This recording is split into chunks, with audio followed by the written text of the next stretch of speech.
17 calls. She made 17 calls to her husband while contractions ripped through her body on that freezing December night. 17 desperate attempts to reach the man who had promised to love her in sickness and in health, and every single one failed because he blocked her number. While Lauren Whitmore screamed through labor alone on her kitchen floor, her millionaire husband Chase was lifting champagne glasses at a luxury hotel with another woman. He looked at his phone, saw his pregnant wife calling, and deliberately pressed block. He whispered to his mistress, finally free of her, and ordered another bottle of champagne. He had no idea that single decision would cost him everything. What Chase did not know was that his wife had a secret worth $4.2 billion, a secret that would turn his perfect life into a prison cell. In the next 90 minutes, you will witness the complete destruction of a man who thought he was untouchable. You will watch a broken woman rise from the ashes and become more powerful than anyone who ever underestimated her. You will see justice served in ways you never expected. But most importantly, you will discover why the night he blocked her call was not her ending. It was his. Value statement and lesson. Before we begin, I want you to understand something important. This is not just entertainment. This is a mirror. The lesson woven through every moment of this story is simple but powerful. When someone shows you who they really are, believe them the first time. And when life forces you to your knees, remember, that is the perfect position to rise. You deserve love that shows up. You deserve respect that does not require begging. And you deserve a future you can walk toward without fear. If any part of this story speaks to something you have experienced, you are not alone. Millions of people have stood exactly where Lauren stood, and millions have found their way to the other side. Snow hammered against the apartment windows that December night, the kind of bitter New York cold that made every breath feel like swallowing glass. Lauren Whitmore clutched her swollen belly as another contraction ripped through her body, so violent it brought her to her knees on the cold kitchen tile. Her iPhone trembled in her shaking hand. The screen glowed with a number she had called 17 times in the past hour. 17 desperate attempts to reach the man who had promised to love her in sickness and in health, for better or for worse. She hit redial one more time, her finger barely able to press the button through the pain. And then her screen flashed a message she never imagined seeing in the middle of labor. Call failed. The person you are trying to reach has blocked you. For a moment, the world went completely silent. No wind howling outside, no sirens from the street below, just the echo of her own disbelief crashing through her mind like a tidal wave. Chase did not pick up. He did not text back. He blocked her. On the night she was bringing their son into the world, her husband had deliberately cut her off. Lauren slid onto the floor, her back against the kitchen cabinets, her white knuckles gripping the counter edge. Her breath came in ragged gasps, half from the contractions tearing through her body, half from the gut-punch realization that she was alone.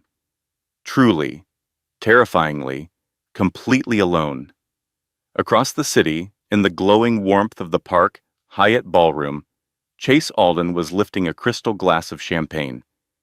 The chandeliers imported from Italy shimmered above him as he laughed at something whispered into his ear by a woman who was not his wife, a woman named Ava Sinclair, whose red lips brushed against his neck as she murmured words Lauren would never hear. He never saw his wife's desperate calls. He never cared to look. Back in the apartment, Lauren forced herself up, teeth clenched so hard she thought they might crack. Tears streamed down her cheeks as she grabbed her hospital bag with trembling hands. Okay, you can do this, she whispered to herself. She pressed a hand to her belly as another contraction stabbed through her like a knife. But as she reached the door, her strength faltered. Her vision blurred, her legs gave out. She collapsed against the wall. phone dimming beside her on the floor, and in that breathless, shaking moment, she whispered something Chase would never hear. "This is the last time I will ever call you." Outside, a taxi's headlights swept across the fresh snow. Inside, Lauren felt her world fracture quietly, cleanly, and forever. Something had ended, but something far more powerful was about to begin. The world had not always been cold for Lauren Whitmore.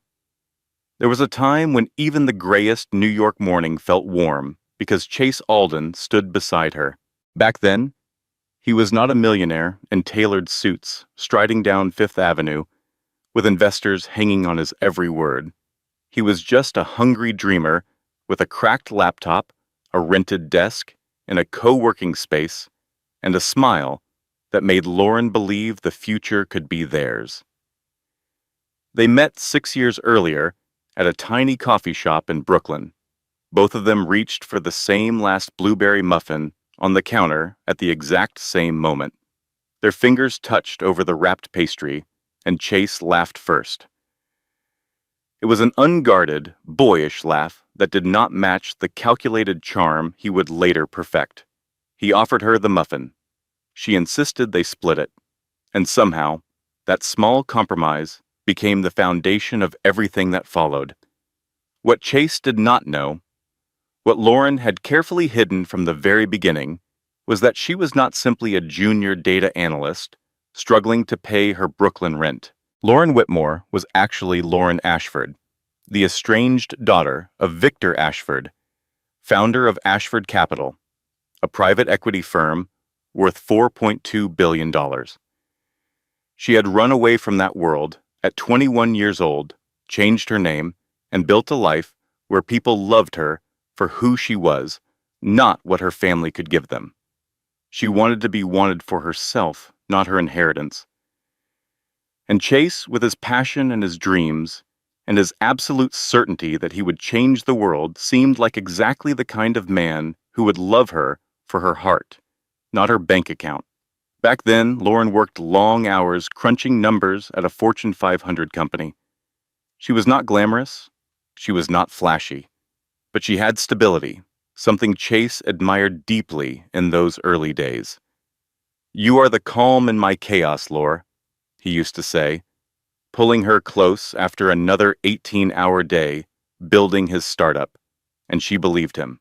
She believed him when he promised success would never change the way he looked at her.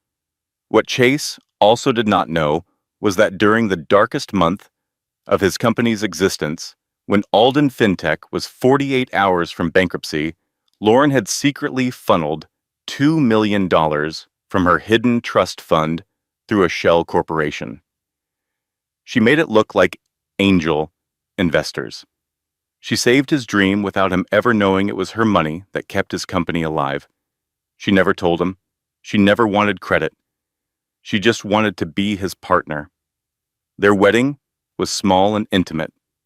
20 people on a rooftop in Queens with fairy lights strung across the railing, and Manhattan, shimmering like a promise behind them.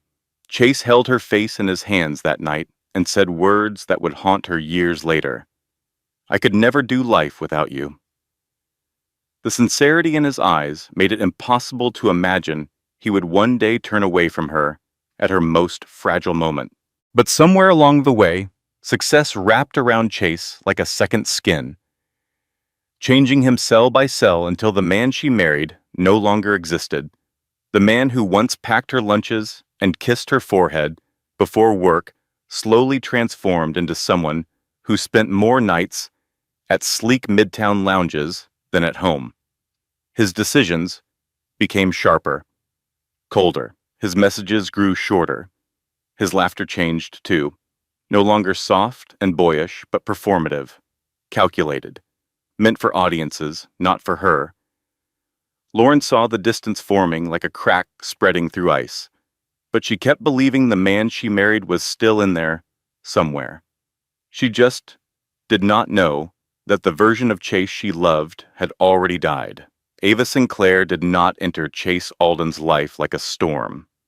She slipped in quietly, like a cold draft under a locked door. Easy to ignore at first, until the chill finally settled into the bones of everything Lauren held dear. Ava joined Alden FinTech during a period when Chase was obsessed with building his public image. He needed someone polished, sharp, and able to charm investors before he even opened his mouth. Ava was all of those things: strategic, poised, and frighteningly intuitive about exactly what Chase wanted to hear. Lauren first met her at a company holiday mixer 6 months before everything fell apart. Ava approached with a flawless smile, her red dress a shade too bold for the event, but no one seemed to mind because she wore it with the kind of confidence that made other women feel underdressed and other men feel desperate to impress her. She shook Lauren's hand with both of hers, as if they were old friends reuniting after years apart. "So nice to finally meet the woman who keeps Chase grounded," Ava said. Her voice was warm and sweet, almost too sweet, like honey hiding poison. Lauren tried to brush off the uncomfortable twist in her stomach. She had met plenty of confident women before, but something in Ava's eyes, sharp and assessing, lingering a little too long on Lauren's wedding ring, felt like a warning she did not yet understand. Chase did not notice anything wrong. If anything, he seemed energized around Ava. He laughed louder. He talked faster. He glowed under her attention like a plant finally getting sunlight after months in the dark. Ava praised his ideas and amplified his presence. She whispered just one more thing into his ear between conversations, always positioning herself as indispensable. Lauren watched the shift happen in real time, Chase straightening his jacket, adjusting his posture, trying subtly to match Ava's polished aura.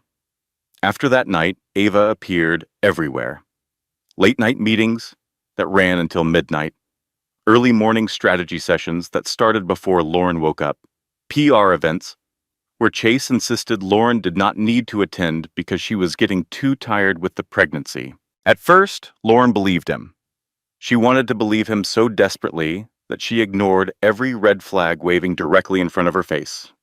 Pregnancy had drained her energy, and Chase always framed his requests as concern for her health. How could she argue with a husband who just wanted her to rest? But soon, the little things multiplied into an avalanche she could no longer ignore. Chase started hiding his phone. He turned away when texting. He spent nights at the office, but came home smelling faintly of perfume Lauren did not recognize. Something floral and expensive. Something that definitely did not come from any product in their bathroom. Still, the betrayal was not obvious yet. What made Ava truly dangerous was not bold cheating. It was subtle manipulation. She began sending Chase carefully crafted reports, painting Lauren as stressed, emotional, and overly sensitive. Normal for pregnancy, Ava would say casually during their private meetings. But maybe Lauren should not be influencing major company decisions right now. She seems fragile. Tiny seeds planted with deadly intention. And Chase, already drifting from the man he once was, let those seeds grow into a forest of doubt about the woman he had sworn to protect. By the time Lauren reached her 7th month of pregnancy, joy had become something she experienced quietly and privately, like a secret she carried alone in her chest, because sharing it no longer felt safe. Chase was always in a meeting, always on a deadline, always too busy polishing the life he wanted to present to the world to notice the life falling apart right in front of him. Meanwhile, Lauren navigated swollen ankles, dizzy spells, and late-night cravings alone in Bertseslum, their dimly lit penthouse overlooking the Manhattan skyline. The view that once took her breath away now just reminded her of how small and isolated she had become. One Saturday morning, she stood in the baby aisle of a store in Queens, holding a tiny gray onesie between her fingers. It had soft little bear ears on the hood. Simple, inexpensive, nothing extravagant. But the moment she touched it, her throat tightened with emotion she could not control. She imagined Chase beside her, his hand on her back, his excitement matching hers, the way it did in those early years when they dreamed about the family they would build together. Instead, her phone buzzed with a text from him. Busy today. Do not wait up. 4 words. No heart emoji. No question asking how she was feeling. The distance between them was no longer just emotional. It was physical, measurable, undeniable. Still, Lauren bought the onesie. She placed it gently in the cart, next to a pack of diapers and a small plush fox she could not resist. At checkout, the cashier smiled warmly at her belly. First baby? Lauren nodded. Yeah, she said, forcing a smile, even as her eyes burned with unshed tears. When she got home, she laid the new baby items on the bed where she slept alone most nights now. She folded the onesie with care, smoothing the fabric as if it were the most precious thing in the world. Around her, the apartment was painfully quiet. No laughter, no soft music playing, just the hum of the refrigerator and the hollow echo of a life growing emptier by the day. That night, Chase actually came home at a reasonable hour for once. Lauren placed his hand on her belly while they lay in bed, and the baby kicked gently against his palm. She held her breath, waiting for Chase to wake up fully, to smile, to whisper something sweet like he used to. He did not stir. His hand fell away as he rolled over, already drifting into sleep. Lauren turned away and blinked back tears in the darkness. I wish you were here, with us, she whispered so quietly that only she could hear, really hear. The baby kicked again, as if answering her, and in that tiny movement, Lauren found comfort, a reminder that even in her loneliness, she was not truly alone. But she also felt a cold truth settling into her bones. She was already parenting this child by herself. Long before the baby arrived, she had become a single mother in everything but name. The night Chase did not come home for the first time was not marked by a fight or a dramatic exit. It slipped into Lauren's life quietly, the way all devastating things begin. She had made his favorite dinner that evening, lemon chicken with roasted vegetables and the soft dinner rolls he always asked for. The apartment smelled warm and comforting, a rare contrast to the growing chill between them. At 7 in the evening, Chase texted, "Running late. Eat without me." At 9, she called, straight to voicemail. At 11, her stomach twisted with the familiar ache of dread. Midnight passed. Outside, the Manhattan skyline glowed in the distance, completely indifferent to the pain unfolding in a small apartment across the river. Lauren tried to distract herself. She opened her laptop and attempted to work through some spreadsheets, but the numbers blurred. Her chest felt tight, as if someone were slowly pressing down on her ribs. She checked her phone again. Still nothing. By 1 in the morning, worry tangled with something darker. Intuition. That unshakable, bone-deep knowing that every woman recognizes when something in her life has shifted beyond repair. She walked to the bedroom, hand on her belly, whispering to her unborn son, "It is okay, sweetheart. We are okay." But her voice trembled. Finally, at 2:14 in the morning, the front door clicked open. Chase stepped inside, and the soft glow from the hallway revealed the truth before he could speak. His shirt was wrinkled, his tie was missing, and faintly, so faintly, Lauren almost questioned her own senses. She recognized a perfume she did not own.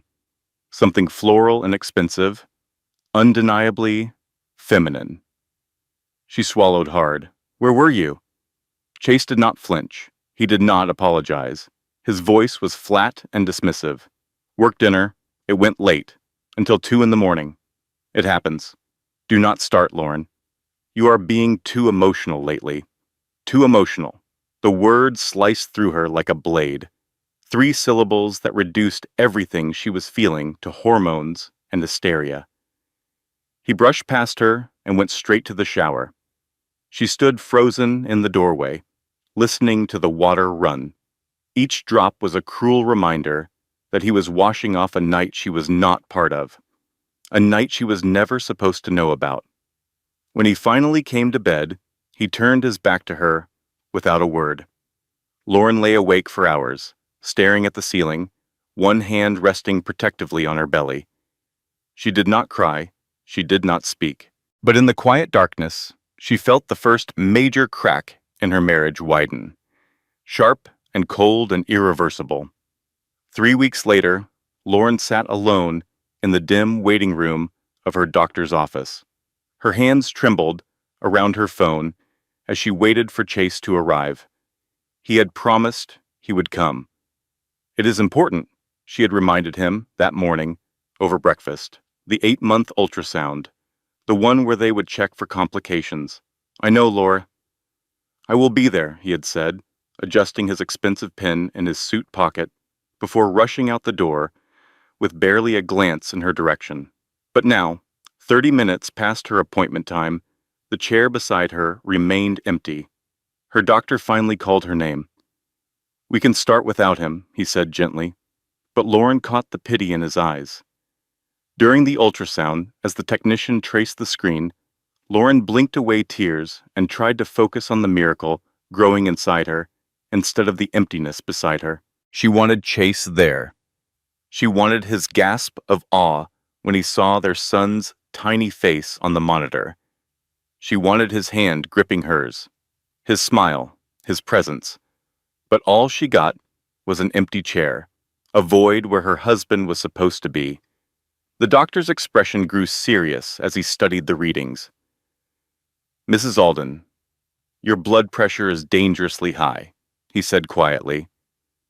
If you do not reduce your stress levels immediately, you could develop preeclampsia. This is serious. Where is your husband? Lauren could not answer. Her throat had closed completely.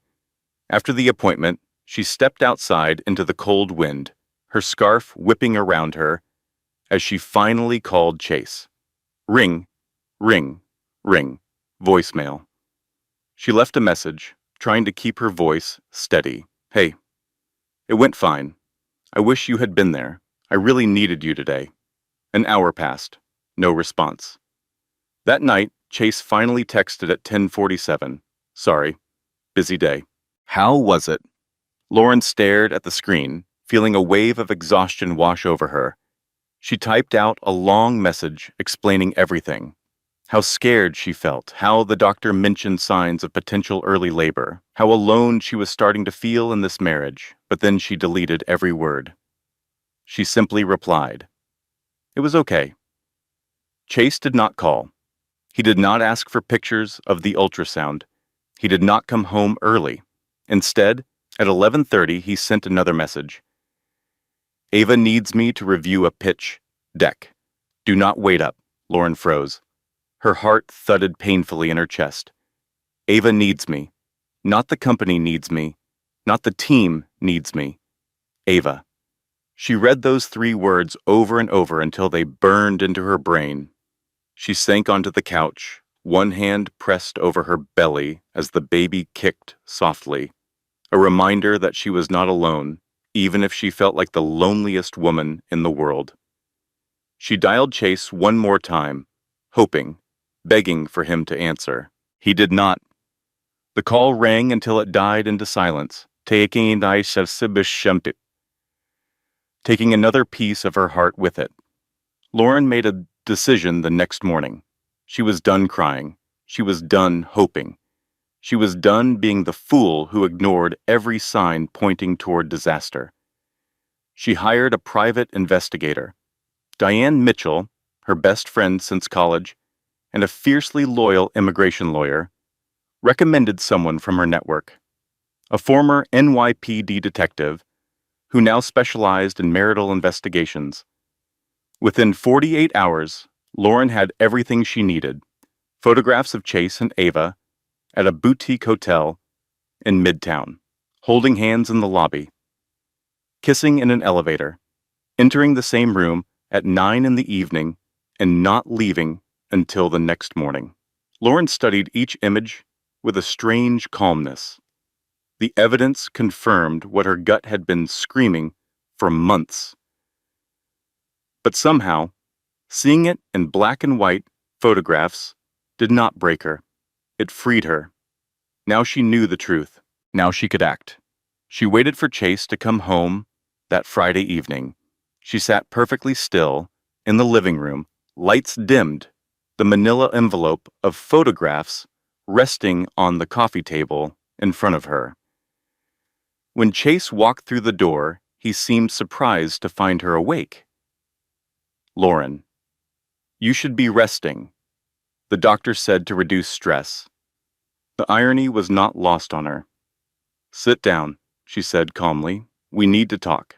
Something in her voice made him obey without argument. He lowered himself onto the couch across from her, loosening his tie. "What is this about?" Lauren slid the envelope across the table. "I know about Ava." Chase's face went through 4 expressions in rapid succession: confusion, recognition, panic, and finally, the mask of righteous indignation. "What are you talking about?" Lauren opened the envelope and spread the photographs across the table one by one. The hotel lobby, the elevator kiss, the room key in his hand with Ava's fingers intertwined with his. "This," she said. "I am talking about this." The color drained from Chase's face. For a long moment, he said nothing. Then, remarkably, tears began streaming down his cheeks. "Lauren, I am so sorry. It was a mistake, a terrible mistake. She manipulated me. I was stressed about the company, and she was there, and I never meant for it to go this far." He fell to his knees in front of her, reaching for her hands. "Please, please forgive me. I will do anything. I will fire her tomorrow, publicly, in front of the entire company. I will prove to you that you are the only woman I want. You are carrying my son. I choose you.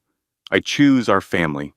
Lauren looked down at this man sobbing at her feet, the man she had loved, the man she had secretly saved from bankruptcy, the man who had blocked out the world for another woman while his pregnant wife waited alone. Part of her wanted to believe him, the part that remembered the boy in the Brooklyn coffee shop, the part that had built dreams around his smile. "Prove it," she finally said. "Fire her tomorrow. Make a public statement. Show me you mean it." Chase nodded frantically, wiping his tears. "I will. I swear to you, Lauren. I will fix this." The next morning, Chase called an all-hands meeting at Alden FinTech. Lauren watched remotely through a video link Diane had helped her set up. Standing at the front of the conference room, Chase announced that Ava Sinclair was being terminated immediately for violations of company policy. Security escorted her out, while the entire staff watched in stunned silence. Ava's face remained perfectly composed as she walked out, her heels clicking against the floor with measured precision. She did not look surprised. She did not look defeated. If anything, she looked like a woman who had expected this and already planned her next move. But Lauren did not notice that. She was too focused on the relief flooding through her body. He did it. He actually did it. For one brief, beautiful moment, she believed her husband had chosen her. That night, Chase came home with flowers, expensive roses in her favorite shade of pink. He cooked dinner for the first time in months. He held her close and whispered apologies into her hair. "I love you, Laura. Only you. I am so sorry I lost sight of that." Lauren fell asleep that night, feeling something she had not felt in a long time: hope. But hope, as she would soon discover, was the cruelest weapon of all. 3 days later, Lauren could not sleep. The baby was restless, and her mind kept replaying every moment of the past week. Something did not sit right. The firing had been too smooth. Ava's reaction had been too calm. At 2 in the morning, she slipped out of bed and walked to the living room where Chase's tablet sat charging on the counter. He had left his password saved. He had grown careless in his confidence. She opened it with shaking hands. At first, everything looked normal. Work emails, calendar invites, news articles.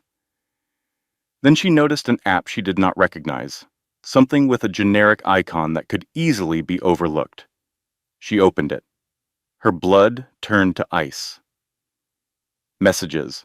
Hundreds of messages between Chase and Ava, continuing through yesterday, through today, through an hour ago. The most recent thread destroyed everything Lauren had rebuilt in her heart. Ava had written, "That was quite a performance today. Academy Award worthy," Chase replied. "I had to make it convincing." She was getting suspicious. "Give it 2 weeks, and this will all blow over. Then we can figure out how to handle Lauren after the baby comes," Ava responded. "She is such a doormat." "How did you ever marry someone so boring?" Chase wrote back. "She was useful. Her savings helped fund the company. Now she is just an obstacle." Lauren dropped the tablet like it had burned her hands. An obstacle. That was all she was to him. All she had ever been. The firing was theater. The apology was a script. The roses were props in a play designed to keep her docile until he could figure out how to discard her completely. She sank to the floor, hand pressed against her racing heart, and let the tears fall silently. But this time, she was not crying from sadness. She was crying from rage. Lauren spent the next week planning her escape in secret. She started packing a small bag with essentials. Important documents, her passport, cash she had been slowly withdrawing from their joint account, baby clothes, the little gray onesie with bare ears that represented every hope she still carried for her child. Diane Mitchell helped her find a sublet in Queens. Off the books, paid in cash, untraceable. The plan was simple. Wait until Chase left for his next business trip. Slip away.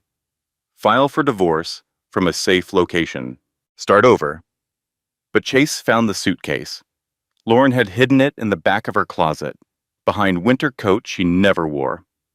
But on Thursday afternoon, 4 days before his scheduled trip, Chase came home early. She heard him opening the closet doors. She heard the wheels of the suitcase rolling across the hardwood floor. She heard the silence that followed as he processed what he had found. When she walked into the bedroom, he was sitting on the edge of the bed. The suitcase open before him, the baby clothes spilling out like evidence of a crime. "Where do you think you are going?" he asked. His voice was different now. The charm was gone. The performer had left the stage. "I am leaving, Chase. I know everything." He stood slowly. The man who emerged was someone Lauren barely recognized. "You are not going anywhere," he said. His voice was cold, controlled, terrifying. "Excuse me? You think I will let you take my son? My heir?" "I will destroy you in court, Lauren. I have the best lawyers money can buy. You have nothing." Lauren stood her ground, but her heart was pounding so hard she could feel it in her throat. "I have evidence. I have photographs. I have text messages." Chase laughed. Actually laughed. "And who would believe you?" He stepped closer, and Lauren instinctively stepped back. "You have been stressed, anxious, emotional. I have emails where you admit to having panic attacks. I have been documenting your mental instability for months. Any judge in this city will see you are unfit to raise a child." Lauren's blood ran cold. He had been building a case against her for months, while she was pregnant with his child. "So here is what is going to happen," Chase continued. "You are going to sit down, smile, have the baby. And maybe, if you behave, believe, I will let you see him on weekends." Lauren could not speak, could not move. She was trapped in her own home, 8 months pregnant, completely isolated from everyone who might have helped her. Chase picked up the suitcase and walked to the door. I am taking this to the office. When I get back, I expect you to be acting like a normal wife. Are we clear? The door slammed behind him. Lauren stood frozen in the center of the bedroom for a long time. Then she walked to the kitchen, picked up her phone, and deleted the conversation with Diane about the apartment in Queens. If Chase was monitoring her communications, she could not risk leading him to her escape route. She would have to find another way, and she would have to be smarter than she had ever been in her entire life. December 23rd, 2 days before Christmas, New York City sparkled with holiday lights and the promise of joy. But inside the Alden penthouse, Lauren felt nothing but dread. Chase had left hours ago for what he called the company holiday celebration at the Park Hyatt. He had not invited her. He had not even pretended to want her there. "Be a good girl and rest," he had said on his way out. "I will be home late." Lauren sat alone in the living room, watching the snow fall against the windows and trying to calm the tightening sensation in her abdomen. The contractions had started around 8 in the evening. At first, she thought it was just the usual discomfort of late pregnancy, but by 10, they were coming every 15 minutes. By 11, every 7. This was not practice. This was real labor. And she was 4 weeks early. Lauren grabbed her phone and called Chase. Ring, ring, ring, voicemail. She called again, and again, and again. 17 calls. Each one went unanswered. Finally, she tried one more time, her fingers slipping on the screen from sweat and desperation. Call failed. "The person you are trying to reach has blocked you." The words hit her like a physical blow. He blocked her. While she was in labor with his child, her husband had deliberately blocked her number. Lauren's water broke at 11:47. She collapsed against the kitchen counter as fluid pooled around her feet, and the contractions intensified to a level of pain she had never imagined possible. She was alone, completely alone. With shaking hands, she managed to dial 911. "I am in labor," she gasped into the phone. "I am alone. My husband blocked me. Please send someone." "Stay on the line," the operator said calmly. "Help is on the way." Lauren crawled toward the front door, pulling herself across the floor as each contraction stole her breath. She managed to unlock it just as darkness crept at the edges of her vision. The last thing she heard before the paramedics arrived was the sound of fireworks in the distance. Someone celebrating. Somewhere in the city, people were happy. Lauren closed her eyes and whispered to her baby, "We are going to be okay, sweetheart. Mommy has got you." The ambulance ride was a blur of sirens and fluorescent lights. A paramedic held her hand and asked questions she could barely answer. "Where is the father?" Lauren looked at him through tears. "I do not think I have one anymore." NYU Longone Hospital, 3 in the morning. Lauren had been in labor for 13 hours. 13 hours of screaming, pushing, and praying for someone who never came. The nurses had tried calling Chase. The automated message echoed through the room like a cruel joke. "This number has blocked you." One nurse, an older woman with kind eyes, squeezed Lauren's hand. "Oh, honey," she said softly, "I am so sorry." Lauren turned her face away. She did not want pity. She just wanted this to be over. And then a doctor walked in who would change everything. Dr. Mason Hale was tall, calm, and carried himself with the quiet confidence of someone who had seen the worst humanity had to offer and chosen to respond with compassion. "Lauren, I am Dr. Hale," he said, scanning her chart. "I am going to be here for every second of this." "You are not alone anymore." Something about his voice anchored her. Maybe it was the certainty. Maybe it was the way he looked at her without judgment, only concern. The hours that followed were the hardest of Lauren's life. She screamed, she cried, she gripped the bed rails until her knuckles went white and her arms ached. Through it all, Mason stayed close. "You are strong," he said quietly during a brief moment between contractions. "Your baby is strong. You are going to get through this." At 2:14 in the morning, a piercing infant cry filled the room. Mason lifted her son gently, wrapped him in a warm hospital blanket, and placed him in her trembling arms. A tiny face, a soft whimper, a life she had brought into the world completely alone. Lauren kissed his forehead, tears streaming down her cheeks. "Hi, my sweet boy," she whispered. "Hi, James. It is just you and me now, and I promise you that is going to be enough." Mason watched from a respectful distance, giving her space for this sacred moment. "He is perfect," he said softly.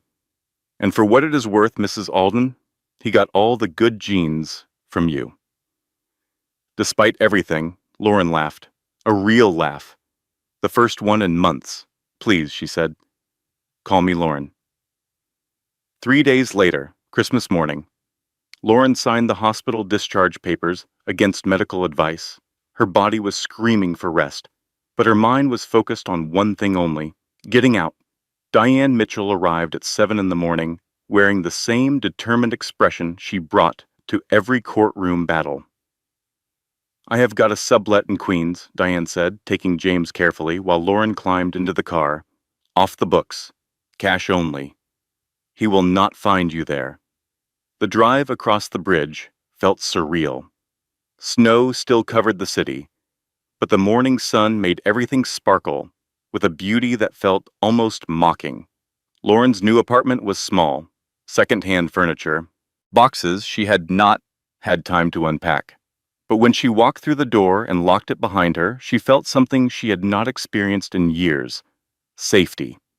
For the next 2 months, Lauren rebuilt her life piece by piece. She changed her phone number, opened new bank accounts at a different institution, hired a family attorney named Sarah Brennan, who came highly recommended by Diane's network, and had a reputation for being absolutely ruthless in custody cases. She filed for divorce and full custody, citing abandonment during childbirth. And for a while, everything seemed to be working. Chase's company was under SEC investigation for fraud. Ava had been subpoenaed to testify. The walls were closing in on him from every direction. Lauren allowed herself to hope again. She bonded with James, learning the rhythm of his cries and the comfort of his tiny hand gripping her finger. She started therapy. She began sleeping through the night again. Mason Hale checked in regularly, not as a romantic interest, but as a friend who had witnessed her at her most vulnerable and wanted to ensure she was healing. "How is my favorite little warrior doing?" he would ask about James during his calls. "And how is Mom holding up?" Lauren found herself looking forward to those calls more than she wanted to admit. But just when she thought she had escaped, Chase struck back. The custody papers arrived on a Tuesday afternoon. Emergency motion for custody filed by Chase Alden, represented by the most expensive family law firm in New York. The allegations made Lauren's stomach turn. Lauren Whitmore kidnapped their infant son from the marital home. Lauren Whitmore suffers from severe postpartum psychosis, as documented by her own admissions of anxiety and panic attacks. Lauren Whitmore is financially unstable and unable to provide for a child. Lauren Whitmore is cohabitating with a romantic partner, endangering the child's well-being. That last accusation made her laugh bitterly. The romantic partner they referenced was Mason, who had stopped by exactly once for a routine checkup on James. One visit twisted into an affair by Chase's legal team. The hearing was scheduled for the following week, and the judge assigned to the case, Lauren would later discover, was an old friend of the Alden family. The temporary ruling felt like a death sentence.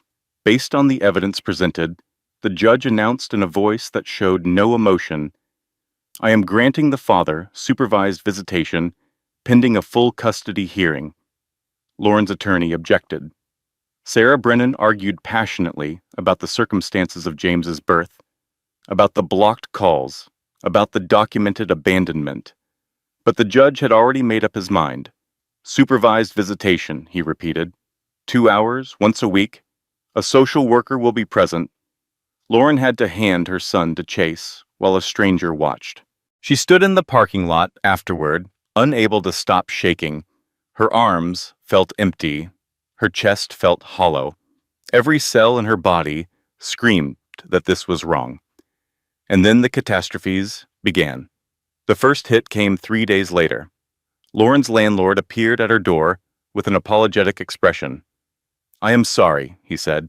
"I have received an offer I cannot refuse. You have 7 days to vacate." He had been bribed. Lauren was certain of it. The second hit came the following Monday. Her employer called. "Mrs. Whitmore, we have received some concerning documents suggesting financial improprieties during your tenure. We are placing you on administrative leave pending investigation." Fabricated evidence. Lauren knew exactly where it came from. The third hit was the tabloid story. The headline screamed across every newsstand in the city. Millionaire's wife abandons husband during pregnancy hormones.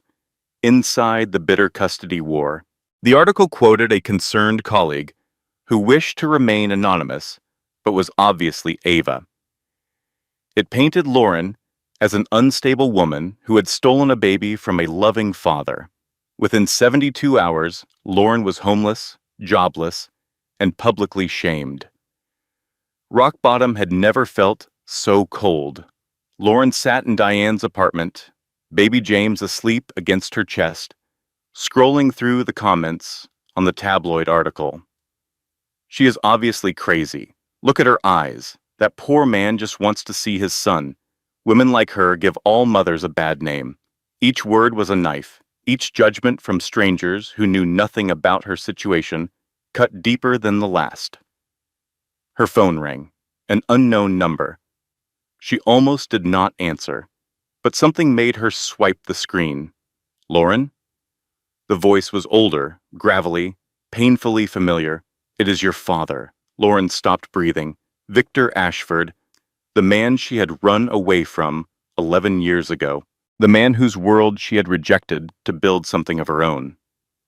"How did you find me?" she whispered. "I have been looking for you for years," Victor said. His voice cracked with emotion. "And now I am dying, Lauren. Stage 4 pancreatic cancer. 6 months, maybe less." Lauren closed her eyes. She did not know what to feel. Anger? Grief? Relief? "Why are you calling now?" "Because I read the news. Because I see what that man is doing to you. And because I was wrong, Lauren. About everything." Victor's voice grew steadier, despite the tears Lauren could hear beneath his words. "I pushed you away because I could not accept that you were smarter than me, stronger than me, more principled than me. And now I am dying, and my only daughter is being destroyed by a man I can see right through."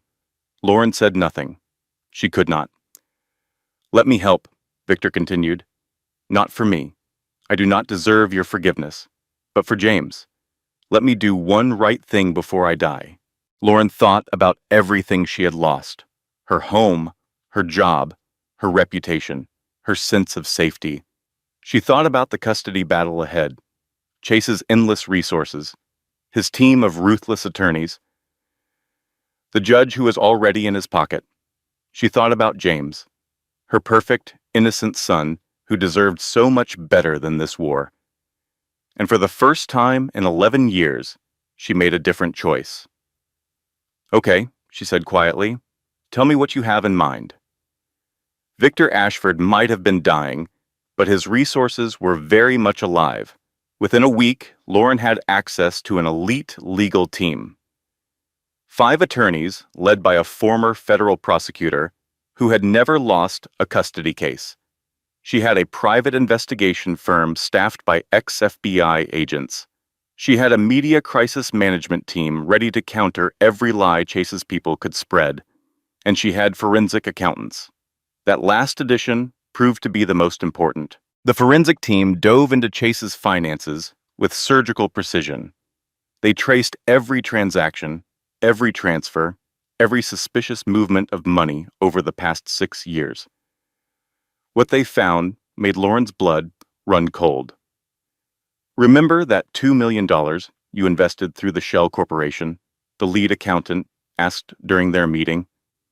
The money that saved his company from bankruptcy? Lauren nodded slowly. He found it. He traced it back to you somehow, and then he transferred it to an offshore account in the Cayman Islands, in his name only. Chase had stolen her money, the money she had secretly given him out of love. He took it and hid it away, probably planning to use it for his new life with Ava. But the revelations did not stop there. The private investigators uncovered something even more devastating. Ava Sinclair had never been just an ambitious employee who fell for her boss. She had been planted at Alden FinTech by a man named Marcus Webb, a silent investor with a personal vendetta against Chase. Ava's job was simple: seduce Chase, gather compromising information, destabilize the company from within. She had been recording everything for 18 months. Every conversation, every confession, every cruel word Chase ever said about his wife. But here was the twist that changed everything. Marcus Webb was not just a random enemy with a grudge. He was Chase's biological father. Decades ago, Marcus had an affair with Chase's mother. When she became pregnant, she fled and married another man, raising Chase with no knowledge of his true parentage. Marcus had spent 30 years watching his abandoned son from a distance. And when Chase became successful, something dark awakened in him. A desire not to reconnect, but to destroy. To prove that the son who never knew him was worthless.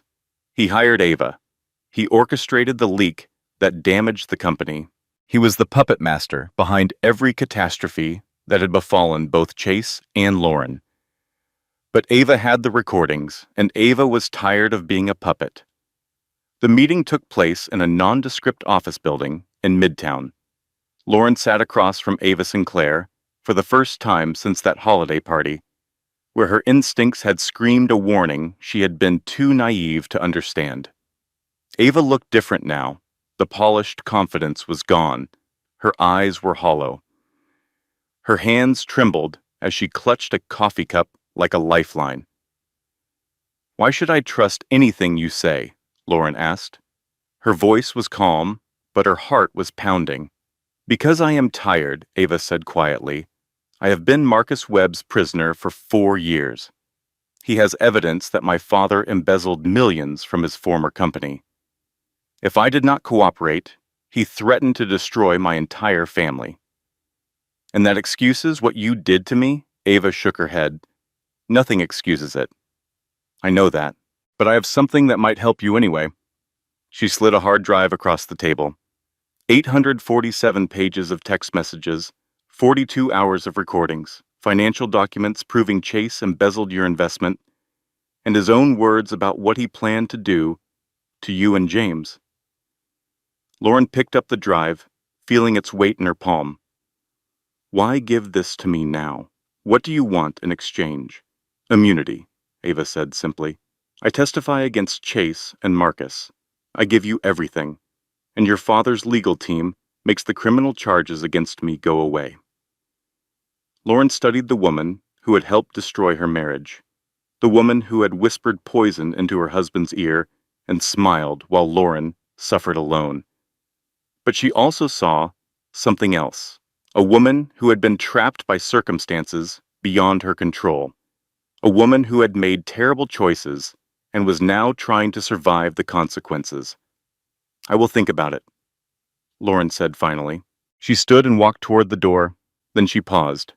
"The recordings of Chase," she said without turning around. "Do any of them include the night I gave birth?" Ava's voice was barely audible. "Yes, he was at the hotel with me when you called. I have the moment he blocked your number on video." And I have what he said afterward. Lauren's jaw tightened. What did he say? Finally free of her. Those were his exact words. Finally free. And then he ordered another bottle of champagne. Lauren closed her eyes for a moment, then she opened them and walked out without another word. The legal team worked for 2 weeks straight. They prepared a countersuit so comprehensive it would make legal textbooks. Fraud, embezzlement, emotional abuse, intentional infliction of distress. Every crime Chase had committed was documented, cross-referenced, and ready for presentation. Victor Ashford, despite his deteriorating health, insisted on being involved in every strategy session. He reviewed evidence from his hospital bed. He made phone calls to old contacts who could expedite the SEC investigation. He did everything a dying man could do to protect the daughter he had failed for 11 years. One evening, Lauren sat beside him in his private hospital suite. "I never should have left," she said quietly. "All those years, I was so stubborn." Victor took her hand with fingers that had grown thin and fragile. "No, you were right to leave.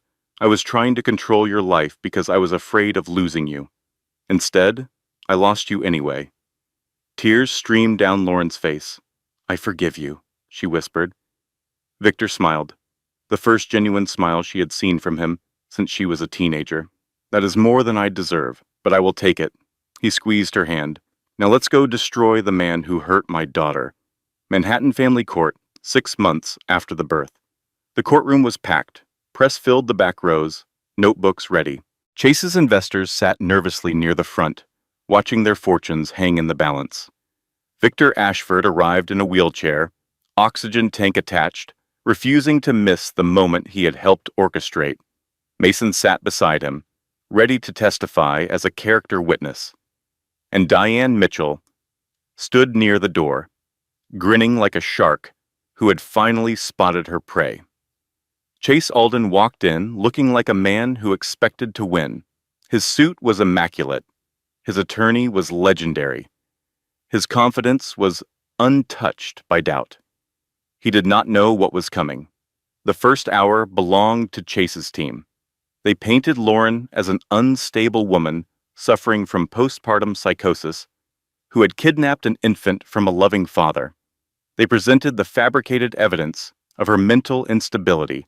They showed the tabloid headlines as proof of her unfitness.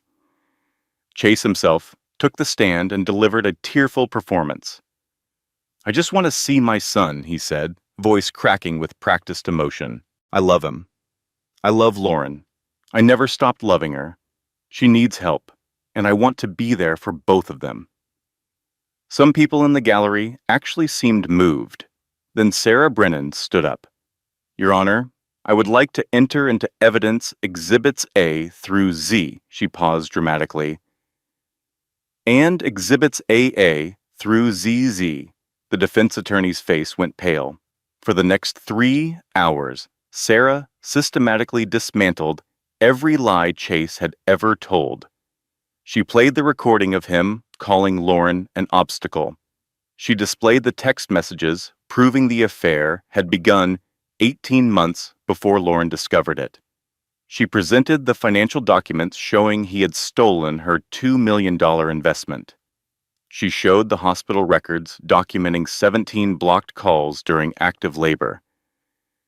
And then she played Ava's video.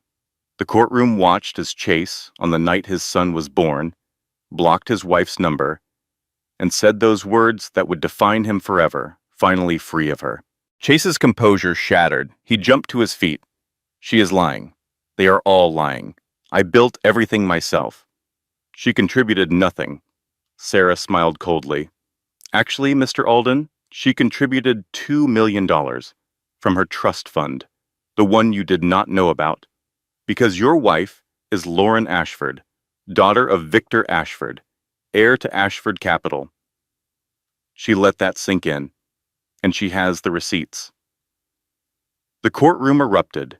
Chase stood frozen, mouth open, unable to process what he was hearing.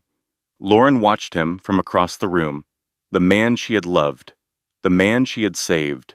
The man who had tried to destroy her.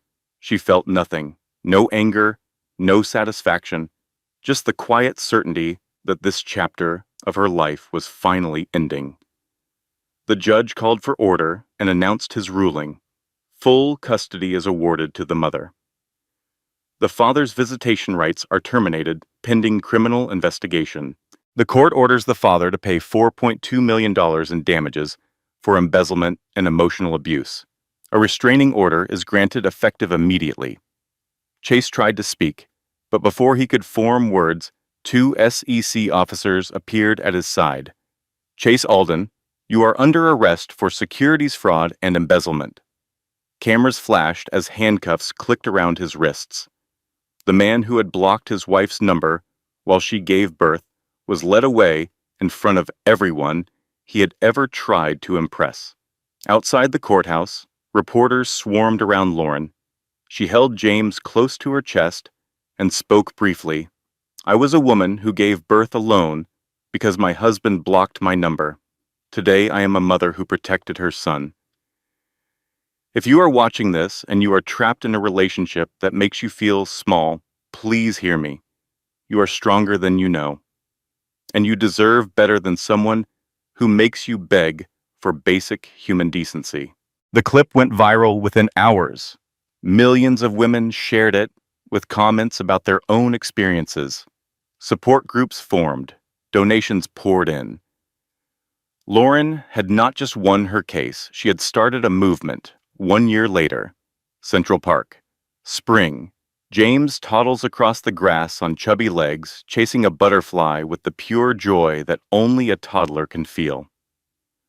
Lauren watches from a nearby bench, her heart fuller than she ever imagined possible. So much had changed in 12 months. Victor Ashford passed away 4 months after the trial, but not before reconciling fully with his daughter and meeting his grandson. He left Lauren his entire estate, including control of Ashford Capital. She was now a billionaire, though she rarely thought about the money. She had used part of her inheritance to fund a nonprofit called the Blocked Call Foundation. In its first year, it helped over 40,000 domestic abuse survivors escape dangerous relationships and rebuild their lives. Mason Hale sat down beside her on the bench, 2 coffees in hand. Beautiful day, he said, handing her one. It really is. They had grown close over the past year, not in a rushed, dramatic way, but slowly, carefully. 2 people who respected each other's healing and had no desire to repeat past mistakes. Mason pulled out a small gift bag.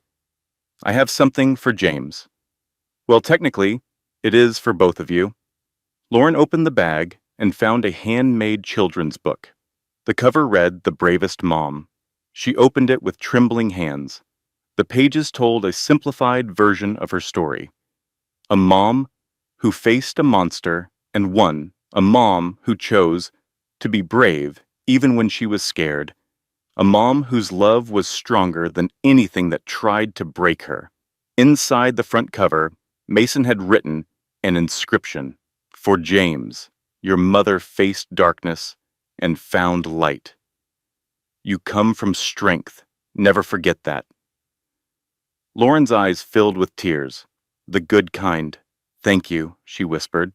For everything. Mason shrugged with that dry humor she had come to appreciate. I just showed up. You did all the hard work.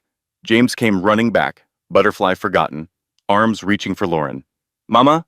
Up, she lifted him onto her lap, pressing kisses to his cheeks while he giggled. For a long moment, the 3 of them sat together in the spring sunshine, a picture of peace that had been earned through fire. Lauren had one more thing to do. The federal correctional facility was cold and gray, everything institutional and stripped of humanity. Chase sat across from her in an orange jumpsuit. He had lost weight. His eyes were hollow. The golden boy had become a ghost. Lauren, he whispered when he saw her. You came. She sat down calmly. Her designer suit and diamond earrings were a stark contrast to the man who had once made her feel small and worthless. I came to tell you something, she said. Chase leaned forward desperately. I am sorry. I am so sorry. I know I can never make up for what I did, but please, please let me be part of James's life. He is my son. Lauren slid a document across the table. This is paperwork terminating your parental rights. Permanently. Chase's face crumbled. No, no, you cannot do this. Lauren's voice was steady as steel. You blocked my number while I was giving birth to him. You planned to take him from me. You called him an obstacle. She stood, smoothing her jacket. You made your choice that night in the hotel room. Now I am making mine. She walked toward the door. Lauren, wait, please. Lauren. She paused, but she did not turn around. The night you blocked me was the last time I ever thought about what you wanted. Goodbye, Chase.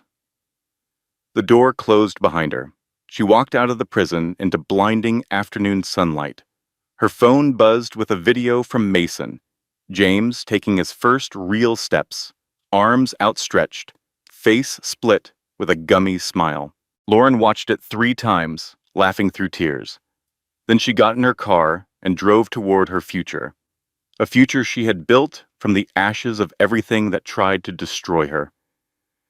Behind her, the prison grew smaller in the rear-view mirror until it disappeared completely. Ahead, the road stretched open and free. And somewhere in Queens, a little boy with his mother's eyes was learning to walk on his own 2 feet, just like she had. Now, if you are ready to take this journey with me, I have one small request.